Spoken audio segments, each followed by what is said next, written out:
اللہ کے محبوب علیہ السلام ایک دن مدینے گزر رہے تھے تو ایک شخص جس کا نام تھا سوا، تو وہ گھوڑا لیے جا رہا تھا، حضور کو پسند آ گیا، اس سے کہا کہ یہ بیچتے ہو؟ اس نے کہا بیچتا ہوں۔ کتنے کا؟ اتنے کا۔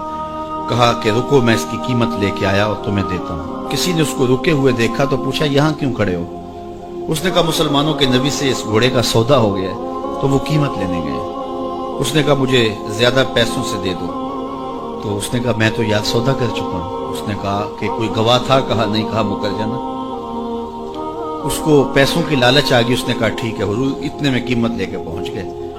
تو اس نے کہا میں نے تو آپ سے سودا کوئی نہیں کیا۔ حضور نے کہا ابھی تو سودا ہوا ہے۔ وہ کہنے لگا میں نے سودا کوئی نہیں کیا۔ لوگ بھی اکٹھے ہونے لگے، ہجوم بن گیا۔ اب حضور کہے میں نے گھوڑا خریدا ہے، وہ کہے میں نے بیچا نہیں۔ اب جب لوگوں کا ہجوم بنا تو لوگوں کے ہجوم کا بھی ایک پریشر ہوتا ہے۔ تو اس نے کہا کہ اگر بات لوگوں پہ چلی گئی تو صادق بھی یہ ہیں، امین بھی یہ ہیں، تو لوگ تو انہیں سچا کہیں گے۔ اس نے کہا اچھا مجھے یہ بتائیں کہ جب دو آدمیوں کے مابین یوں نزاع بن جائے تو اس میں تصفیہ کی صورت کیا ہوتی ہے آپ کی شریعت میں؟ تو حضور نے فرمایا میری شریعت تو کہتی ہے کہ جو مدعی ہے وہ گواہ لائے، والیمین علی من انکر، جو انکار کرتا ہے وہ قسم دے دے۔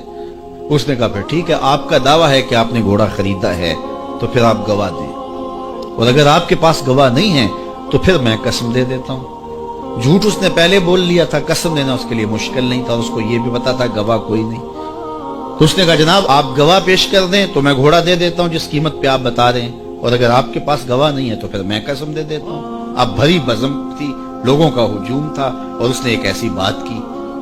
قبل اس سے کہ کچھ دیر گزرتی، حضرت حذیفہ بن یمان الانصاری رضی اللہ تعالیٰ عنہ آگے بڑھے اور کہا کہ گواہی مانگتا ہے؟ اس نے کہا جی میں گواہی مانگتا ہوں۔ تو کہا میں گواہی دیتا ہوں۔ جتنے میں حضور نے بتایا اتنے میں سودا ہوا ہے اور حضور نے گھوڑا خریدا ہے۔ اس نے کہا جی ٹھیک ہے میرا مطالبہ پورا ہو گیا، گواہی چاہیے تھی، درکار تھی، گواہی مل گئی۔ تو اس نے گھوڑا دے دیا اور قیمت اس نے لے لی۔ قیمت اس نے اپنی مرضی کی گھوڑے کے مطابق ہی لی تھی، وہ تو زیادہ پیسوں کے لالچ میں مکرا تھا۔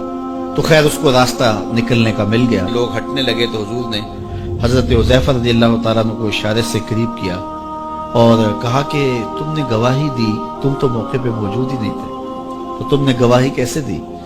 تو حضرت حذیفہ رضی اللہ تعالیٰ عنہ نے کہا حضور گھوڑا کیا ہے، آپ کے کہنے پہ تو ہم نے رب کی گواہی دے دی، ہم نے رب کو دیکھا تھا، آپ نے کہا نہ ہے تو ہم نے مان لیا، تو یہ گھوڑا کیا ہوتا ہے؟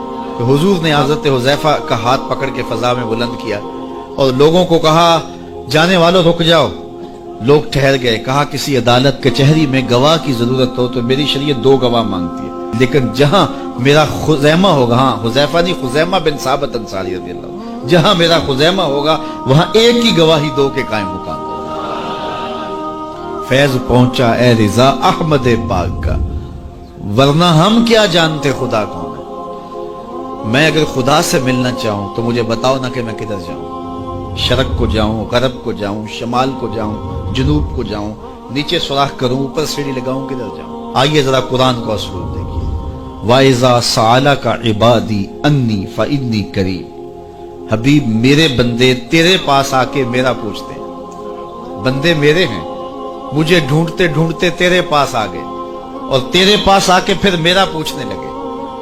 فَإِنِّي قریب، ان آنے والوں کو بتلا دیجئے کہ میں دور نہیں ہوں، نیڑے ہی۔ فا تاقیبیہ کے بعد علماء تفسیر نے لکھا کہ کل مقدر ہے، یہاں کل ماننا پڑے گا۔ فَإِنِّي قریب اے فَقُلْ إِنِّي قریب، ان کو کہہ دیجئے کہ وہ دور نہیں، آگے ہو تو مل جائے گا۔ یہ ہے ترجمہ کل کے مقدر ماننے سے۔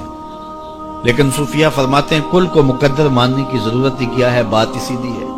حبیب میرے بندے مجھے ڈھونڈتے ڈھونڈتے تیرے تک آ گئے، تو محبوب جب تیرے تک آ گئے میں پھر بھی دور ہوں۔ میرے بندے جب مجھے ڈھونڈتے ڈھونڈتے تیرے تک جو آ گئے تو محبوب تیرے تک آگے ہیں تو میرے تک آگے۔